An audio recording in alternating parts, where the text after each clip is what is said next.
नमस्कार। मैं वी शास्त्री अपने चैनल के माध्यम से आप सभी दर्शकों का बहुत बहुत स्वागत करता हूं। 7 मार्च 2024 का दिन आप सभी के जीवन में बहुत महत्वपूर्ण है, क्योंकि 7 मार्च को ही दो महत्वपूर्ण ग्रह राशि परिवर्तन करने जा रहे हैं।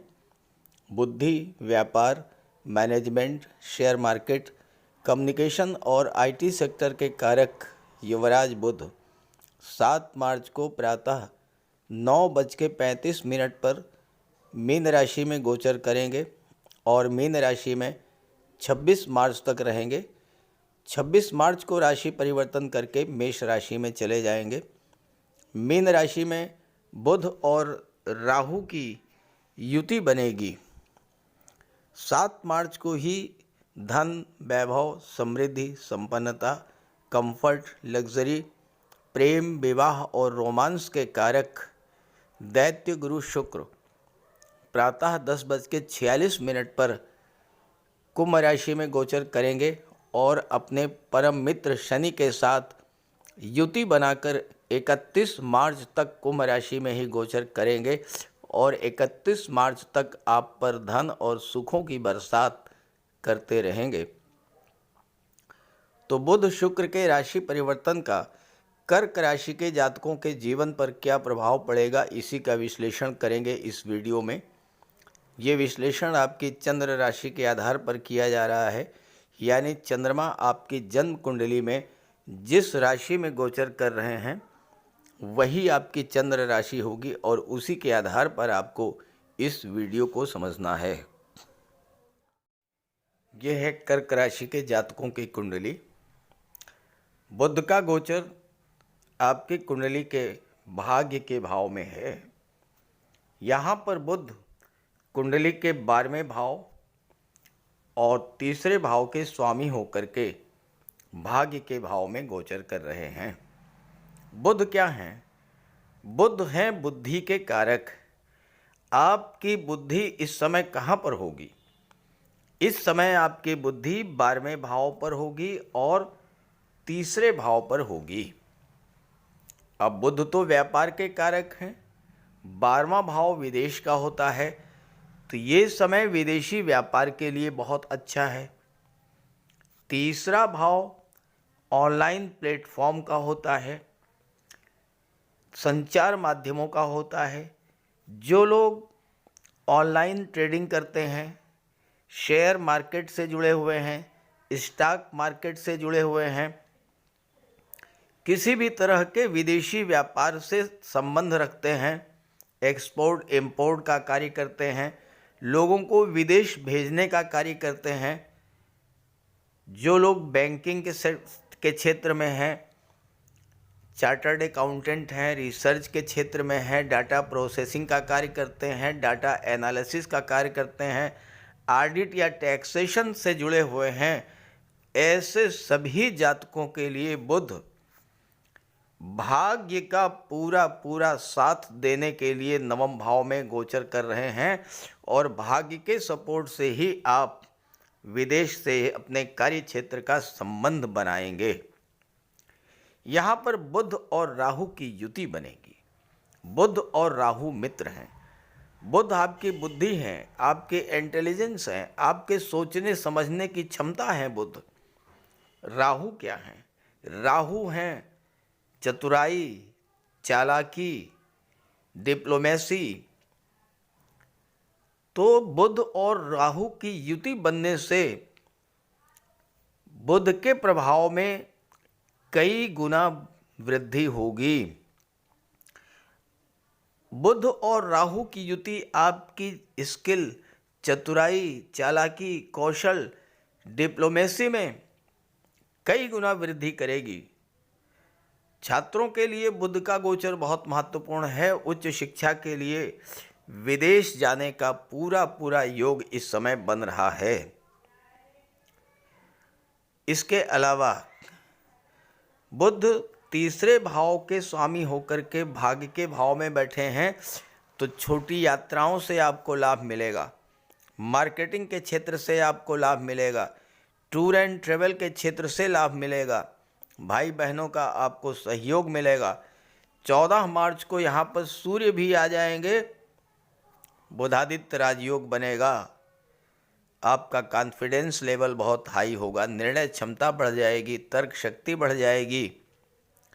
सूर्य आपकी कुंडली में धन के भाव के स्वामी होकर जब भाग्य के भाव में बैठेंगे तो भाग्य साथ देगा और आपको धन की प्राप्ति होगी, धन का संचय भी होगा। और 7 मार्च को ही शुक्र भी आ चुके हैं अष्टम भाव में, जो कि लाभ के भाव के स्वामी हैं। तो इस समय आपकी इनकम भी बढ़ेगी और इस समय आपका धन का संचय भी होगा, धन का निवेश भी होगा। सूर्य बुध राहु तीनों की दृष्टि कुंडली के तीसरे भाव पर पड़ेगी। आप अपनी बौद्धिक क्षमता, अपनी वाक शक्ति, तर्क शक्ति, कम्युनिकेशन पावर के बल पर इस समय बहुत अच्छा धन अर्जित करेंगे। तीसरे भाव पर राहु की दृष्टि पड़ेगी। राहु छाया ग्रह हैं, फोटो रिलेटेड एरिया से संबंध रखते हैं। तो जो लोग छाया से संबंधित क्षेत्रों में कार्य कर रहे हैं, film industry, TV serial, modelling, glamour industry, social media, इन सभी के लिए बुध का गोचर नवम भाव में होना, राहु के साथ युति का बनना, उनके कार्य क्षेत्र में उन्नति, धन की प्राप्ति, कोई नया प्रोजेक्ट आपको इस समय मिलेगा। 7 मार्च के बाद किसी नई फिल्म में आप कोई शुरुआत कर सकते हैं, कोई आपको कॉन्ट्रैक्ट मिलेगा,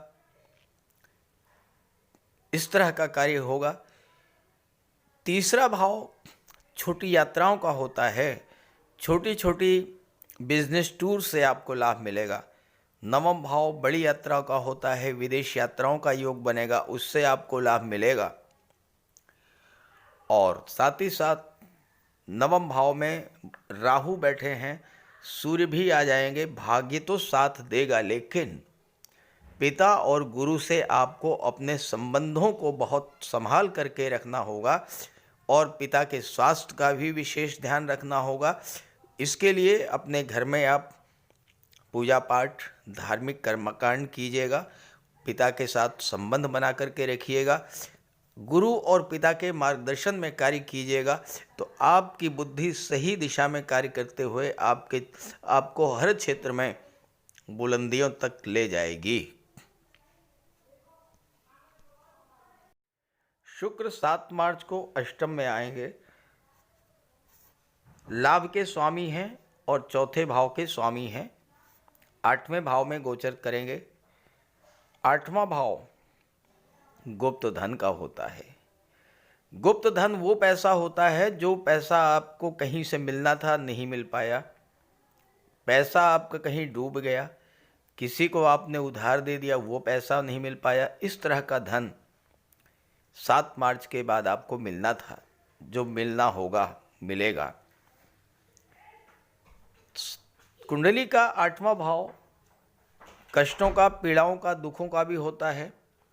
यहाँ पर शनि के गोचर करने के कारण, चूँकि शनि की दृष्टि आपके कार्य क्षेत्र में पड़ रही थी, आपके कार्य क्षेत्र में जो थोड़ी बहुत रुकावट थी, विघ्न बाधाएँ थी, उठापटक की स्थिति बनी हुई थी, शनि अस्त हो चुके हैं और यहाँ पर शुक्र आ चुके हैं। शुक्र के आने के बाद आपके कार्य क्षेत्र में जो समस्याएं थी वो समाप्त होंगी। चौथे भाव के स्वामी होकर के अष्टम में गोचर कर रहे हैं। इस समय आपका लगाव, चूँकि शुक्र प्रेम के ग्रह हैं, लगाव के ग्रह हैं, आकर्षण के ग्रह हैं, आप एकादश भाव और 11वें भाव, चौथे भाव की चीज़ों के प्रति आपका लगाव बढ़ेगा। हालांकि अष्टम भाव में है, अष्टम भाव खराब भाव माना जाता है। माता का स्वास्थ्य ठीक नहीं रहेगा, इसका आप विशेष ध्यान रखिएगा। थोड़ी बहुत पारिवारिक उलझनें बढ़ेंगी, लेकिन शुक्र एक ऐसे ग्रह हैं जो प्रेम के ग्रह हैं, तो आप अपने मधुर वाणी मीठे व्यवहार के बल पर उन समस्याओं को सॉल्व कर ले जाएंगे। अपने परिवार का आपको विशेष ध्यान रखना पड़ेगा इस समय।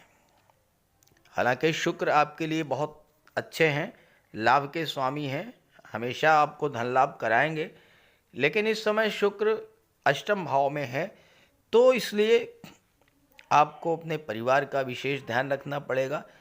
पारिवारिक दायित्वों को पूरा करना होगा। मंगल 15 मार्च को यहाँ पर आ जाएंगे और शुक्र मंगल की युति बनेगी। शुक्र मंगल की युति बनने पर मंगल दशम के स्वामी हैं, आपके करियर, प्रोफेशन, कार्य क्षेत्र से आपको धन की प्राप्ति कराएंगे। मंगल दशम के स्वामी होकर के जब अष्टम में आएंगे तो आपके कार्य क्षेत्र में कुछ परिवर्तन भी होगा। नई नौकरी, नए व्यापार की ओर आपके कदम बढ़ सकते हैं। और चूंकि दशम भाव में देवगुरु का गोचर है, गुरु की शुभता का भी लाभ आपको मिलेगा। शुक्र के कारण ससुराल पक्ष से भी आपको इस समय लाभ मिलेगा। लेकिन एक बात का ध्यान रखिएगा कि शुक्र और शनि की जो युति है ये धन तो देती है, लेकिन मेल फीमेल के बीच में बहुत ज़्यादा आकर्षण को भी बढ़ा देती है। तो ऐसे में आपको, चूँकि मंगल पंचम भाव के स्वामी हैं, अष्टम में जा रहे हैं, पंचम भाव लव रिलेशंस का होता है। अब पांचवें का स्वामी जब आठवें में जाएगा और वो भी शुक्र के साथ, तो रिलेशंस आपके बनेंगे, नए रिलेशंस बनेंगे, लेकिन रिलेशंस को बनाते समय आपको बहुत सावधान रहना पड़ेगा। रिलेशंस की वजह से ही आपके फैमिली लाइफ में डिस्टरबेंस आ सकती है। इस बात को लेकर के आपको विशेष रूप से सावधान भी रहना होगा। स्वास्थ्य का भी ध्यान रखना होगा, क्योंकि मंगल अष्टम में है, चोट चपेट, एक्सीडेंट की संभावनाएं बनती हैं। हालांकि मंगल की दृष्टि धन के भाव, लाभ के भाव पर है, तो हर तरह का लाभ आपको मंगल देंगे। आपके सोशल रिलेशंस बहुत अच्छे होंगे, समाज के प्रतिष्ठित व्यक्तियों से इस समय आपके संबंध बनेंगे।